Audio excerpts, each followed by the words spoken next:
Welcome on my channel.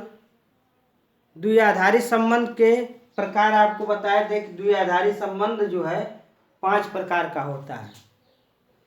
इसके previous video में आपको स्वतुल्य संबंध के बारे में हमने बताया था। अगला टॉपिक है आपका सिमेट्रिक रिलेशन, सममित संबंध। सममित संबंध है क्या? किसी समुच्चय ए पर कोई संबंध आर सममित कहलाता है। ध्यान सुनिएगा,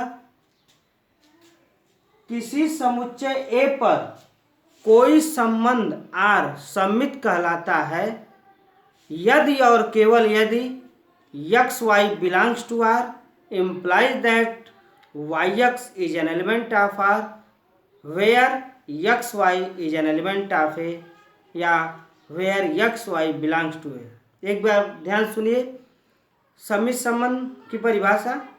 किसी समुच्चय A पर कोई संबंध R सममित कहलाता है इफ एंड ओनली इफ, यदि और केवल यदि xy belongs to R implies that yx is an element of R where xy belongs to A।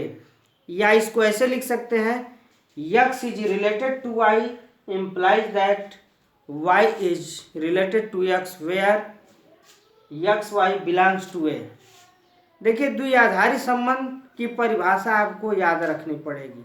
तो उसकी परिभाषा बताया गया था, किसी समुच्चय A से A में परिभाषित कोई संबंध, ध्यान सुनिए, किसी समुच्चय ए से ए में परिभाषित कोई संबंध आर द्विआधारी संबंध कहलाता है। संबंध होने के लिए आपको बताया गया था R is subset of a Cartesian product है। अगर ऐसा है तो द्विआधारी संबंध होगा। और द्विआधारी संबंध के आपको प्रकार बता रहे हैं। सब में कुछ न कुछ कंडीशन है, अगर वह कंडीशन को फॉलो करेगा तो स्वतुल्य हो जाएगा, कभी सममित हो जाएगा, उसके अकॉर्डिंग ट्रांजिटिव रिलेशन हो जाएगा, संक्रामक संबंध हो जाएगा। तो सममित संबंध की परिभाषा क्या है? किसी समुच्चय ए पर कोई संबंध आर सममित कहलाता है यदि और केवल यदि x y is an element of R implies that y x is an element of R, जहाँ x y is an element of implies that yx is an element of R, जहाँ xy is an element of A। या इसको लिख सकते हैं, x is related to y implies that y is related to x। अब इसका एक example लेते हैं। अब एग्जाम्पल में एक एग्जाम्पल बनाया जाए। इसमें समतल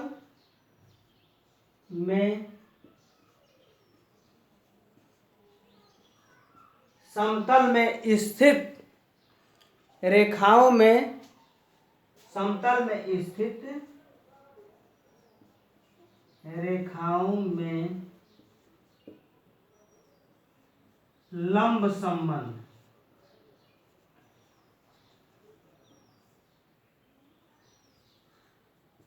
अब एक एग्जाम्पल ले लिया गया, समतल में स्थित रेखाओं में लंब संबंध। अब एक ध्यान दीजिए, और आपका इसी को याद रखना है, x is related to y implies that y is related to x। x is related to y और r की भूमिका जो है, ध्यान में रखिएगा, लंब होने को बता रहा है। यहाँ r की, यहाँ रिलेशन क्या है? लंब होने का। तो x is perpendicular to y, r की भूमिका क्या है यहाँ पर? Perpendicular. Implies that y is related to x। इसको ऐसे समझिएगा, y is related to x हो गया आपका, तो y is perpendicular to x। अगर x जो है y पर लंब होगा, यदि x जो है y पर लंब होगा तो y भी x पर क्या होगा? लंब होगा। तो यहाँ पर देख रहे हैं कि जो r की भूमिका है परपेंडिकुलर की, तो अगर x लंब y होगा तो y लंब x होगा। तो यहाँ पर क्या हो जाएगा? सिमेट्रिक रिलेशन हो जाएगा। ऐसे अनेकों उदाहरण आप बना सकते हैं। जैसे आपको कह दिया जाए, इसी को लिखा जाए, समतल में स्थित रेखाओं में समांतर संबंध। तो समांतर भी क्या है? अगर यक्स वाई के समान, अगर यहाँ पर लंब के स्थान पर हम लिख दें समांतर, कुछ चेंज नहीं करना है लंब के, तो x is related to y, implies that x समांतर क्या हो गया वाई। आर की भूमिका क्या हो गई समांतर होने की, तो implies that y is related to x, तो वाई इज पैरेलल टू क्या हो जाएगा यक्स। तो देख रहे हैं यहाँ समांतर, यक्स वाई के समांतर है तो वाई भी यक्स के क्या होगा समांतर होगा। अब उदाहरण में बहुत से उदाहरण बना, जैसे समतल में स्थित त्रिभुजों में सर्वांगसम संबंध, तो यह भी क्या, अगर पहला त्रिभुज दूसरे के सर्वांगसम है तो दूसरा भी पहले क्या होगा सर्वांगसम होगा, तो यहाँ पर भी संबंध होगा। अगर कोई पूछेगा पूर्णांकों के लिए संबंध का वर्ग है, पूर्णांकों के लिए संबंध का वर्ग है, तो यह सम्मित नहीं होगा, क्योंकि अगर x is related to y करते हैं तो x का वर्ग y है तो y का वर्ग x नहीं हो सकता, यह आप भी जानते हैं। अगर x का वर्ग y है तो y का वर्ग x नहीं हो सकता है, तो पूर्णांकों के लिए संबंध का वर्ग सम्मित नहीं है। नेक्स्ट वीडियो में आपको संक्रामक संबंध के बारे में बताएंगे।